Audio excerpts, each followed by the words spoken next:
Hi, I'm Laya. This is The Pause, a moment to slow down, settle in, and meet yourself where you are. Let's begin.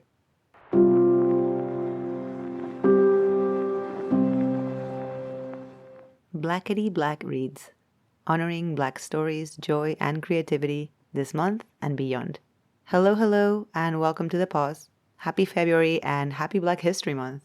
I grew up in Spain, a country that to this day barely acknowledges, let alone teaches or celebrates its long and rich Black history. It still struggles to recognize the existence of thriving communities who identify as Afrospanish, and in my case, AfroCatalan. In school, I was taught that Christopher Columbus discovered the Americas and civilized the so-called savages. I learned extensively about the Roman Empire, Gabriel García Márquez, and even about Franco's dictatorship and the democratic transition. Yet, I was rarely taught about Spain's African colonies, their role in slavery, or the profound influence of almost 800 years of Moorish presence, which shaped our language and culture in many ways. Living in the United States has been a very different experience. The history of this country is so fresh, so recent. Black history is spoken about, even when it's distorted to appear less cruel, and other times repressed so that you can't see how diverse it is, how vibrant. The US has provided me with opportunities to learn about, explore, and celebrate my Blackness, and perhaps more importantly, to find community, something I've now also been able to do in my native Barcelona, helping fill a void I carried for a long time. And while I hold a lot of conflict around Black History Month, it has also offered me many moments of learning, reflection, and connection that I didn't get to experience growing up.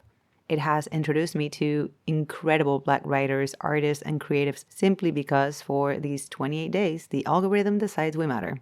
So I take this as an invitation to honor even more Black stories, often erased or hidden behind biased algorithms, and to celebrate Black life, Black creativity, Black joy, and Black everything this month and every month. Blackity Black reads.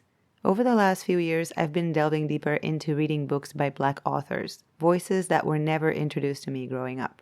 I've discovered incredible and inspiring writers, poets, and storytellers.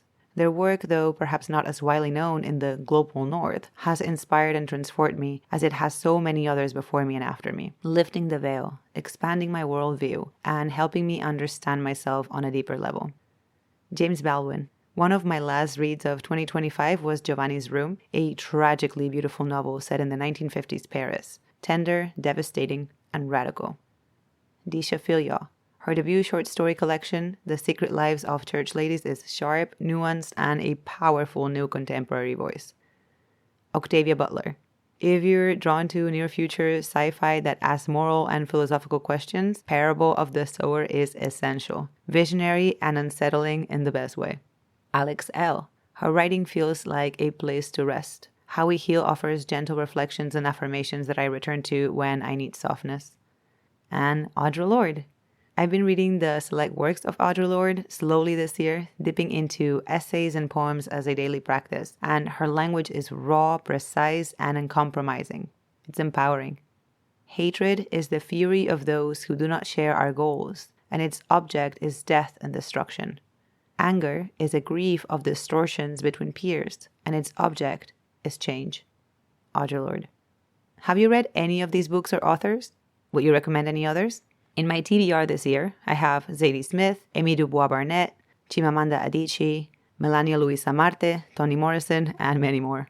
If you'd like to pick up any of these books, I've linked them through bookshop.org because it's a way to support independent bookstores rather than large corporations. So a portion of its purchase goes to my chosen shop, which is Black English Bookstore in Tampa, Florida. And if you want to take it a step further and start tracking your TBR list and reading life without feeding the same large platforms, you might enjoy Storygraph, an independent Black-owned alternative that I've started using, just the free version, and I'm truly enjoying it.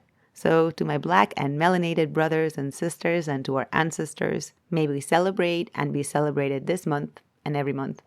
Until we meet again, pause often, breathe deeply, and be kind, especially to yourself.